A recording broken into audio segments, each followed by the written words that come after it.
Hi there. My name's Yionoulis, and I am the host of the brand new podcast, Empire Builders, Scaling Success One Location at a Time. This is a podcast dedicated to talking to the founders and the current leadership of those large multi-location brands that you see every single day where you eat and shop at. And we want to find out from these guys, why this business, right? Why of all the things you could do in the world, you chose to do this? We're going to learn what their challenges were at the beginning, what almost broke them. We're going to learn what they're facing today. And as always, we're going to end the show with a wonderful war story. That's one of those stories where you go, I can't believe we got through this. It was insanity, and hopefully they always end with a nice little laugh. So I can't tell you how excited I am to bring you these interviews with these amazing guests and just stoke that entrepreneurial flame that we all have to learn what it took to kind of get where they are today and how they got successful.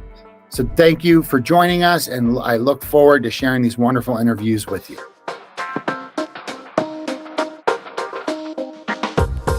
Hey there, everybody. It's Tommy, and we're back with another episode of Empire Builders, the podcast dedicated to people that are building, running, or helping other people build their empires in the world. So I've got another wonderful guest today. Please welcome Catherine Knabb. How you doing, Kath? I'm doing very well. Thank you for the opportunity to be on your podcast. Oh, you're very welcome. Thank you for coming. Okay, so for everyone who listens to the show regularly, we ask the same 5 questions every time. Question number 1 to you, Kath, is tell us about your job and tell us about the company that you own. Sure. So I started my business a couple of years ago. I'm a franchise consultant. There's franchise brands that do franchise consulting, but I'm an independent associated with a group that brings to me over 500 brands across over 40 categories of businesses. And so what I do is I find out about my clients, learn about their goals, what they want their life to work like, what financial needs they have in terms of paying their bills every month. And I start educating them about franchise while also whittling away brands that won't be a fit for what I learn about them. And then I educate them about franchise concepts, present them with a short list of brands. I ask them to interview with about 3 of them, and because they're going to learn some things as they interview. And then they start validation, which is actually interviewing with existing franchisees. They're responsible for putting together their own P&L estimates. And at the end, what we hope is that they have clarity about what to do and not just get caught up in a shiny sign that could actually be a poor fit. So I try to help people make very good business investment decisions for themselves. And I draw on all the experience I gained in the corporate world to now apply to these families. So then did you own, so you said in the corporate world. So what were you doing before that? About 30 years of experience across poultry, conglomerate foods, payment industry, and then finally the hospital industry. And That's where I was when so much choice was taken away from everybody. And so when I saw that happening, people might not choose what I choose, but they should have a choice as to what to do with their families, their children, their elders, their patients. And I saw all those choices being taken away. And I figured that if somebody had the guts to run their own business, then maybe they would have the guts to stand up to pressures and do what's right for their children. Again, they might not do what I would do, but I want people to have choice. And so I found out that franchise consulting was a thing. It draws on all my talents that I've used for corporations for years. And as I gotten to know the brands in my portfolio, I did invest in a franchise called Network in Action. And in that one, I stand up 2 networking groups and a 3rd one in the national virtual space. So 2 in my area in Memphis and a national virtual one also. And that one I require my members to be able to serve businesses anywhere. Sure. So tell me about Network in Action. It is a business solutions collaboration group. That's about the best descriptor I have for it, because it's more than just getting in a room and talking to one another. It's and passing referrals. It's about deep diving into real conversations in the meeting time, and learning about different business solutions, trying some things out as part of the meeting activities so that they can go away with something they can do themselves to move the needle in their business. Plus, they've met some great people and started a foundation of getting to know folks. So we're all about providing business owners and reps with people and materials that they need to grow their business. And we'll do introductions, but don't expect the same elevator pitch all the time. Sure. That's not what we do. Is it the kind of thing that if I was a member of it, per se, and let's say I was really struggling with, let's say, a new marketing, I don't know, thing, I would come to the group and be like, guys, I just can't wrap my head around this thing. Can somebody give me some input or help me with it? And then everyone could kind of pitch in and kind of help me figure it out. It can be that way. I know of one story where it didn't happen in my group. That happened just right before I bought into it. In one of the groups in Houston, a guy had lost a deal. He lost a contract that he had. So it was going to make a substantial impact to his business. And whereas he was just about to leverage having that contract to do an expansion for something else, now he didn't have that leverage anymore. So he almost didn't go to his meeting, but he went anyway. And he told the owner of that group what was going on. Well, they scrapped the agenda for that meeting. There's always some, business development. Sometimes it's just a fun agenda, but most of the time it's going to be sort of a business growth kind of topic. But they just scrapped the agenda and they dug in. And by the time that meeting was over with, he had 4 or 5 options to take away that he could go and pursue. So now things weren't going to be quite so devastating anymore. The facts had not changed, but his options had changed. And it was because everybody pitched in, and with their expertise and their experience and whatnot, they weighed in on and helped him out. And that's what I expect my members to do is, listen for when somebody is needing some help, and we'll scrap an agenda in a heartbeat to help out a member. Sure. So then you own that franchise. Are you looking to grow and do more of these groups around the area, or are you just going to say focus on your sort of the one that's like in your area? I probably will stick to these 3, and the 2 that one guy that I know here locally has already bought a franchise of the same brand, so he's now the second person having this brand in the Memphis area, and so he just getting started. So I expect I'll keep it to the 3, because what I find myself really drawn into is the strategy of business, and that could be on the franchise side. It could be independent. So I find myself making room for those kinds of things. Sure.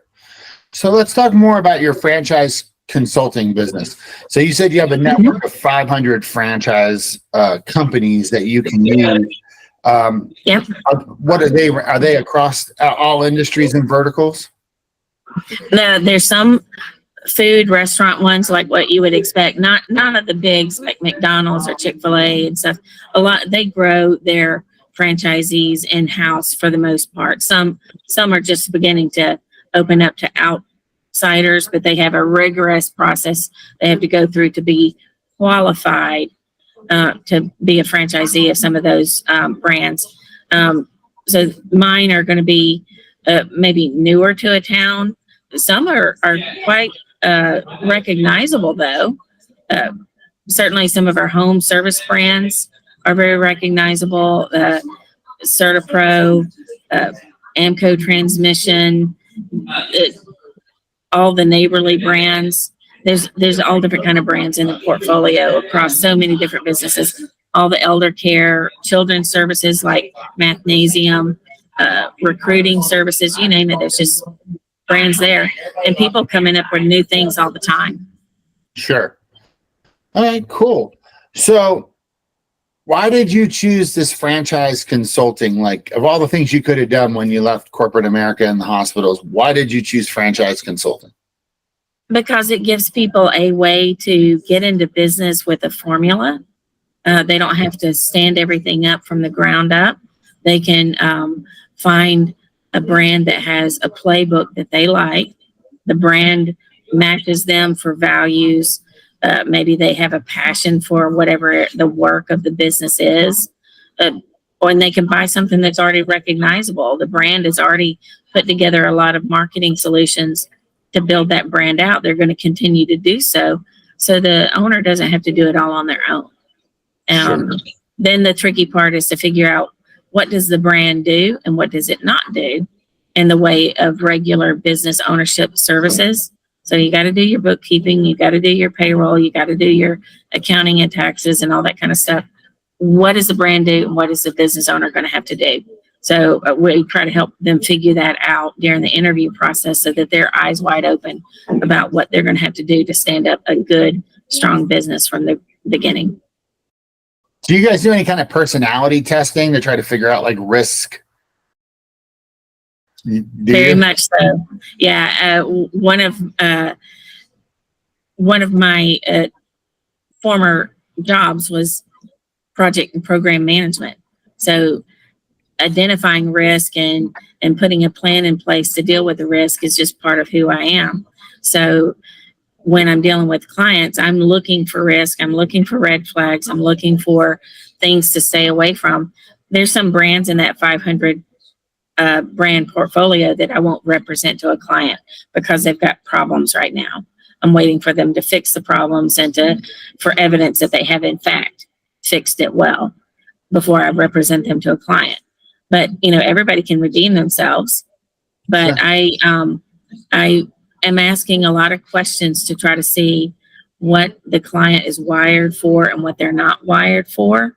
That goes into my matching process. And then I coach them up on different things to look for as they're asking questions of the brand in the interview process.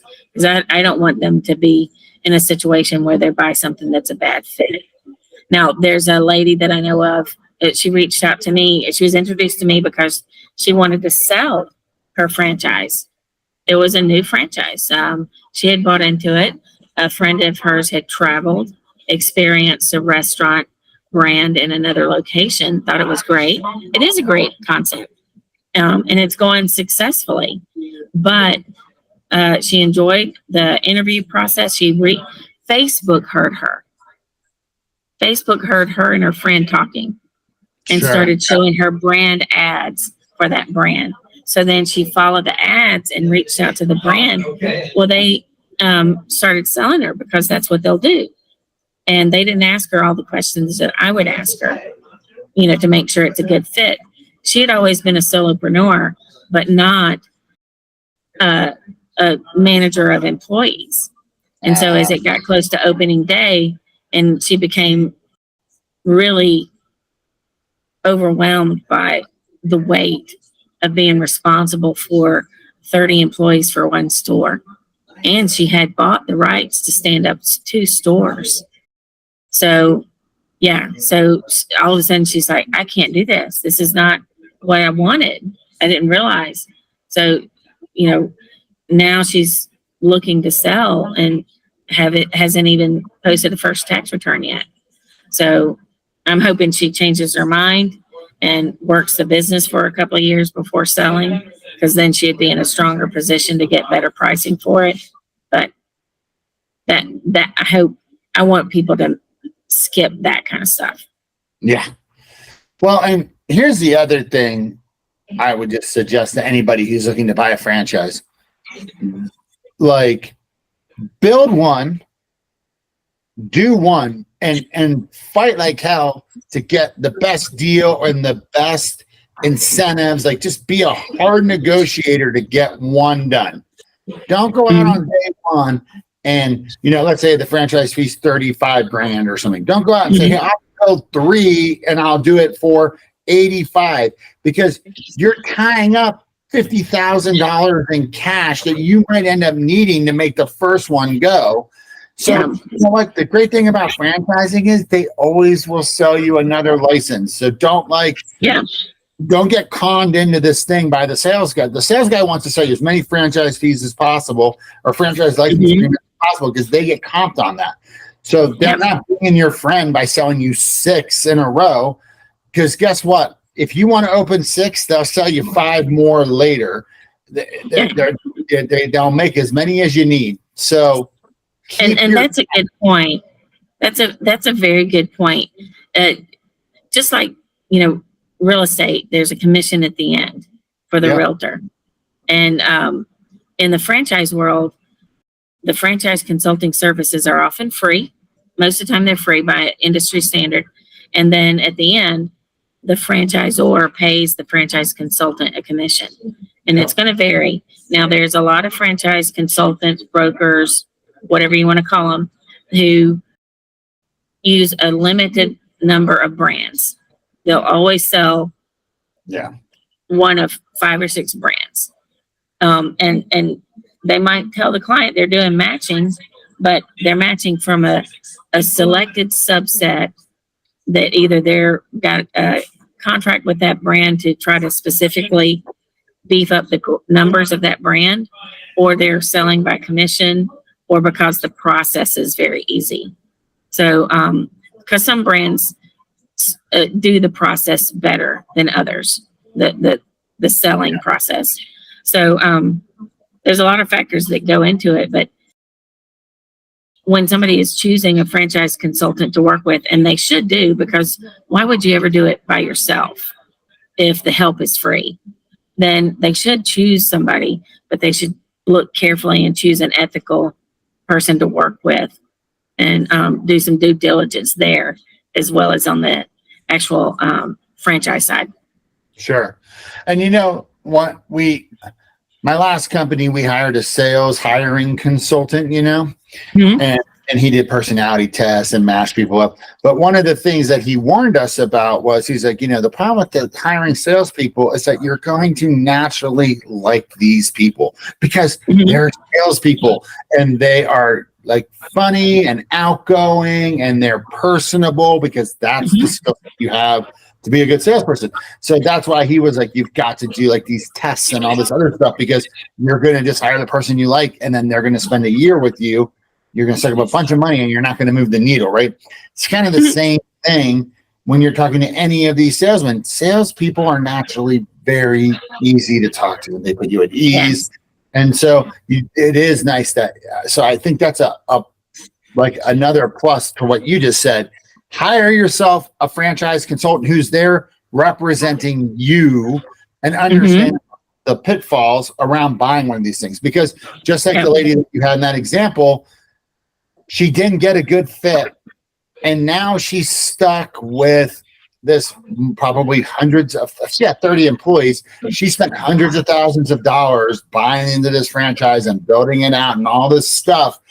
And now she's for the business with no cash flow record, she's going to take a bath on it, So, that's very scary. With the personality test, I use the bank system, which was designed by somebody who worked in the financial services industry. And it's values based. Put 4 cards of values in order, and it can change because somebody can. If somebody goes through a hard time and they really have to step up their risk mitigation and their following the rules and things like that to get through that hard time, that value set is going to rise to the top, and it's going to impact their decision making for the next foreseeable future. And then, when things get leveled off, then their nurturing or their action oriented might rise to the top again. So it'll shift over time depending on what somebody has gone through. Another tool that I use is the Zoracle tool. It's created for the franchise industry. It's a combination of about 7 other tools, including things like DISC and strength finders and things like that. So it helps me. Those two tools help me understand some about the client. Then I ask questions to validate and get them to confirm that I'm reading them correctly. And all of that goes into making sure that I'm identifying those key principles about them that's going to drive the matching. Yeah, that's great. My wife's a financial advisor, and they do risk testing too on new clients. And, you know, one of the things that I think is pretty universal across that industry is, you know, what they're constantly battling is all of the marketing going on in the world that's saying you can have, you know, and also just all the like stock television, right?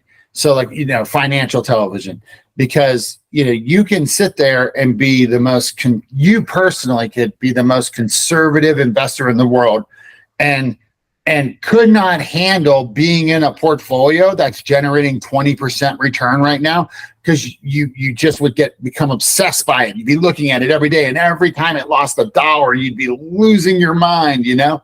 But like, and so whenever that industry, people have problems in that industry, it's because they have a specific risk profile, but then they force their advisor to go against their risk profile. So the risk profile says this guy should be in all bonds. He should make 1% a year and they'll be fine. They're like, but then like they look on the news like, well, why aren't I making 25%? My friends are all making 25%. I'm only making 1%. Well, yeah, if we put you in the 25% portfolio, which we could, you would lose your mind. You'd be on the phone with us 6 hours a day. And so, and these are the people that always start to freak out and start selling everything at high and buying everything, you know, selling low, buying high. It's nuts. So I just think for people out there in the world that are looking to do this, because I used to run the franchise assistance program at Quiznos back in the day. Like, I ran it right during the 2008 downturn. So it was the worst possible time ever, because Quiznos was imploding and then the economy was imploding. It was all crazy time. But what I would just tell people is, this personality profiling is a massive tool that you should use, and you should really follow it because it's scientifically backed. And you know, don't be misled by your heart and and marketing in the world. Be true to yourself and you will be much more successful, you know? Well, what a lot of people do, if they don't know that franchise consulting exists, they just go out on the interweb of things and they start pulling down information. The terrible thing about that is they can go out to those sites where they just have page after page after page for franchise brands. And it's kind of some basic information about each one. And you can put them in your shopping cart and put 20 in the cart and then put in your contact information, and you start getting information about those. You also start getting a lot of phone calls because somebody paid for those pages. It could have been the brand. It could have been a franchise consultant, a broker. It could have been anybody. And they're essentially paying per person, per lead, per submitted name to get that name of the person who put their contact information in. Well, if somebody put 20 businesses in their cart, 20 people are going to start calling that person. They're going to turn their phone off. They're going to change their Gmail address. They're going to do a lot of different things to shut it off, but the spam will keep coming. And remember the cards in the magazines where you circle the numbers and you get back all that? A lot of ex-boyfriends and girlfriends are going onto the franchise sites and putting in tons of brands into the cart and sending their person a lot of spam. So and the worst thing of all is that once your name is submitted to a brand, you cannot use a franchise consultant with that brand unless you're paying by the hour for that service. Because they've already got you down. They've already assigned you to that other thing. That's right. And then they will not. Crazy. Yeah. I did that with like Quicken Loans or Rocket Mortgage one time. And then I put it in there, and then literally, like, just like you said, my phone started hitting my phone. I was like, this is a huge mistake. And I was so mad at myself because I was just like confirming it. I was using like a loan calculator, Yeah. I just wasn't paying attention enough. Yeah. And I tell people, I try to tell them first, this is something you have to know. Now, if you want to go and talk directly with the brands, go for it. But just know that I can't help you with that. Sure. And so I don't know if it makes a difference with people or not, but I try to save them some spam. I say, if you want some information, go and look all you like, but let me put my name in there so that I can collect spam on your behalf. And that way you're not bothered by that until we introduce you to people. Well, and that's the thing, like, just as another note here, it's like, it's a sales referral, right? So like when you have an entity and then you have all these salespeople out representing you, the first person who gets your name and puts it back to the company, they're now the owner of your account, and nobody else can service your account because they're the owner. So you could end up you could never talk to that person, end up going with that franchise on your own. They might still end up having to pay that person a referral. So really nobody wants you to do that. The company doesn't want you to do it. The franchise consultant don't want you to do it. That those other people have found the kind of like a loophole for people who are unsure about stuff, and that's how they make their money. So it's interesting. Yeah. So it's going on. Oh, sorry. That was all. Oh, yeah. So question number 3, what were some of the early challenges that you faced in this franchise consulting business? I would say something that it faces a lot of people who are switching from corporate life to that where you've got a sales component. If you've never actively done sales, all the garbage that you ever put in your head as a kid and as a teenager and whatever, all of it comes back up. And so now you have to clean house in terms of your mindset. And learn some tools as to how to do sales well, ethically, but that's a learning curve. And then depending on how you're wired. So like I was always good at things I did in the corporate world. And all of a sudden now I'm having to learn 500 brands. How do you learn 500 brands without being perfect at it? So you have to let go of any perfectionism fast. Sure. Get it done. Get it right, get it fast. Well, yeah, especially when you own your own company too, you don't realize how much longer everything takes, right? Like I always used to say, like, if you've done it before and you know how to do it, it's going to take 2 times longer than your brain thinks it's going to take to do, even though you already know how to do it and you've done it before, because there's always something unexpected. If you're learning something new, then it could take 3 to 4 times longer than you think, right? Mm-hmm. And then if you have, and that's if it's just easy. And then if you like have to learn how to build something or do something completely new, it could take 5 or 6 times. Well, if you think about like, hey, I need to learn how to sell, and that's going to take me 2 months, but it's actually going to take me 10 months or years, right? And with sales, happens so often is those lessons that you learn in the real world are so painful because they generally result in you losing a deal that you've been working on because you misstepped or you didn't see something or, And the other thing, by the way, too, is all prospects are liars. So stop lying to salespeople. It's the most frustrating thing in the world.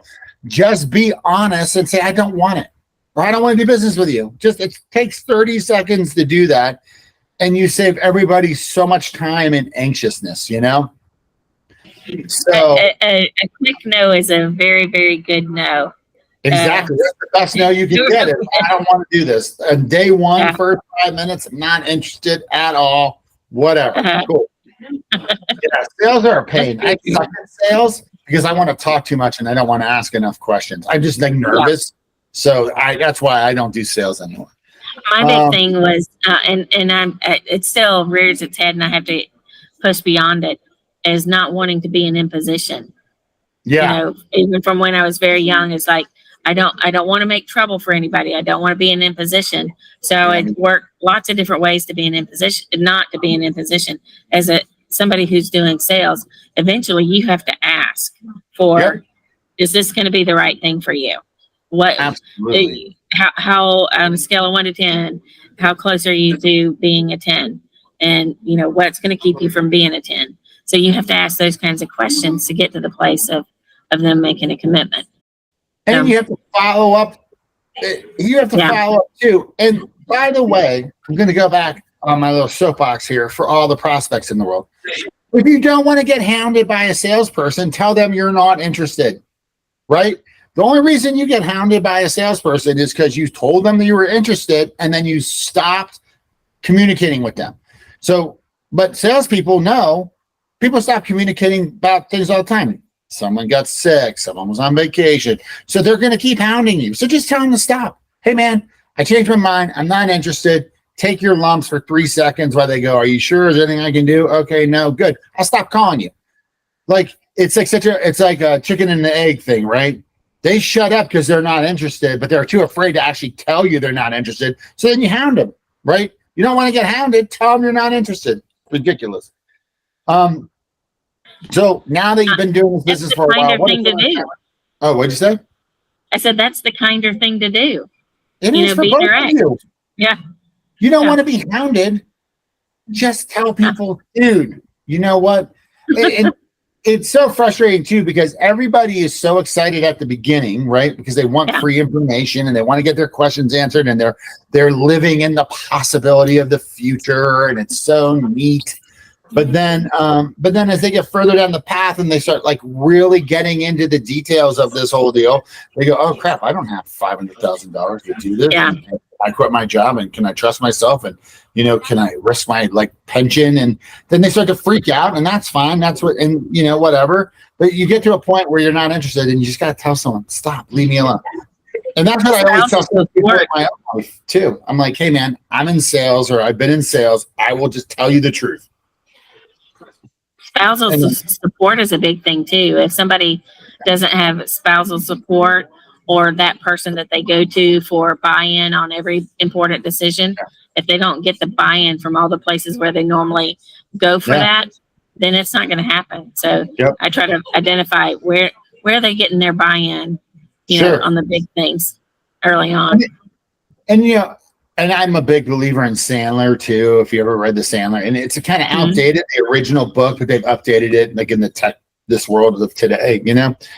But I really always have been like Sandler. But it's like you can do as much upfront contract as you want. Don't lie to me. Don't waste my time, and I won't waste your time. And when there's going to be a point where you start to go, okay, it gets real. We got to work together to make sure we're going to figure this out as quickly as possible. But you know, whatever.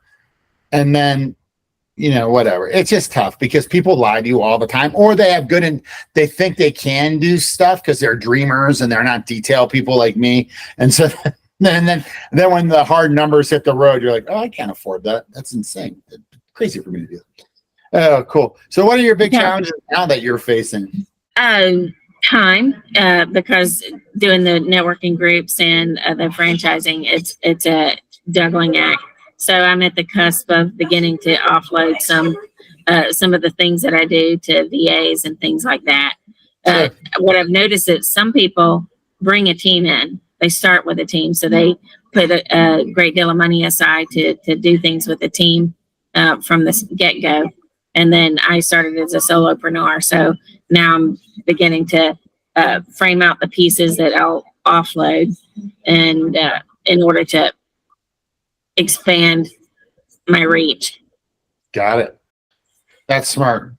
Virtual and VAs are virtual assistants for anybody who doesn't know. Correct. And so a virtual assistant could be here in the States. They could be in the Philippines. It doesn't matter. They just take on the task work for you. The stuff that's just time consuming, but you need to get done. And the interesting thing is, because I do have the networking groups, there's an aspect of my franchise consulting that is different from a lot of other people, because with the franchise consulting and the business networking, as I'm talking with a client about the franchise side and they're getting closer to the point of signing, then I'm trying to figure out what services they're going to need that aren't present with the brand.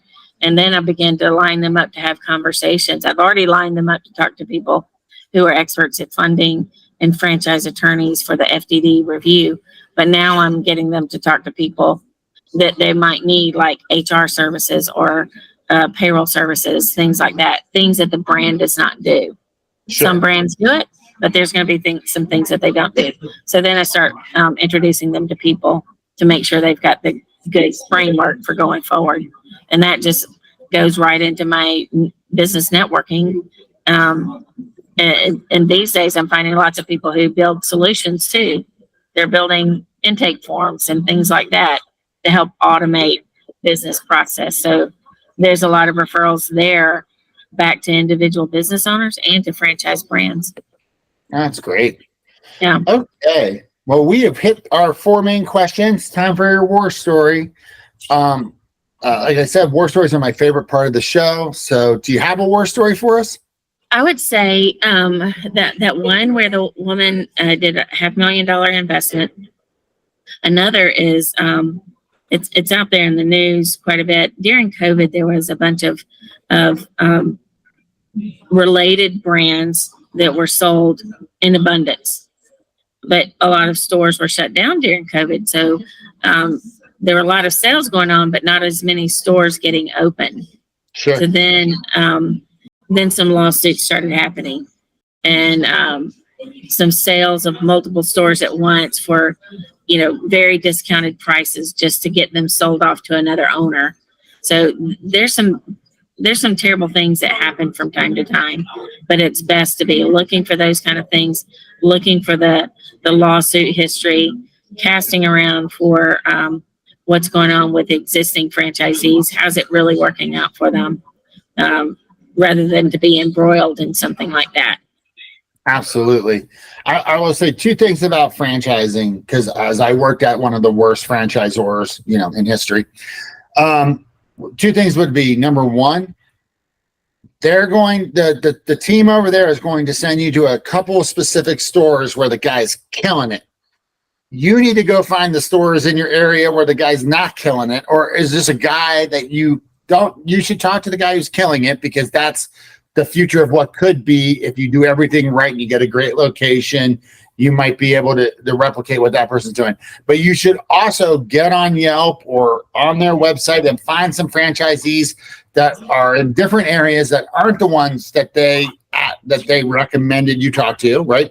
Just like in every business in the world, when they ask you for references, the business is never going to go, this is the person who hates me the most. Talk to them. They're always going to give you the best references. So that's number 1.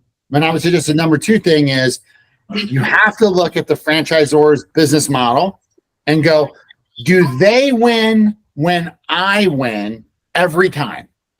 Like if we both win together, that's a great franchisor. But if they're somehow winning and I'm not winning, then that's a franchise you should not be a part of, because that franchisor is constantly making money on the back of you. And that was the Quiznos problem.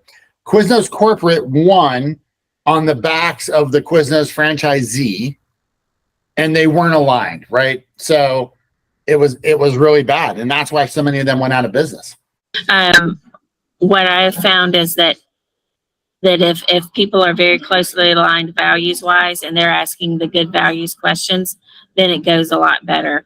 If they don't, then it doesn't go well. When I was looking myself, before I signed on with the group that has the 500 brands, I did in fact look at a franchise brand that does franchise consulting.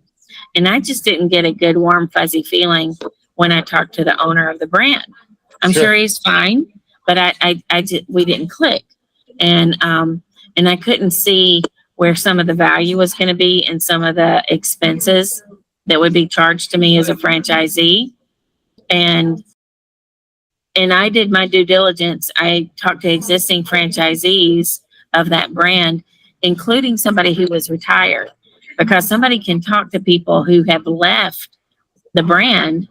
Some of them might be under non-disclosure agreements and can't say much, but this guy was retired. And he said, you might want to check out the competition, and in particular this group. And so, yes, I was planning to check out the competition, but I had not heard of that group yet. And that's the one that I ended up going with. So, so that was a very good help to talk to somebody who had spent 10 plus years with them and then retired. Yeah. Yep. Yeah, talk to the people that they don't recommend that you talk to. Talk to both groups, but do a little bit more. Well, thank you so much for being on the show today, Kath.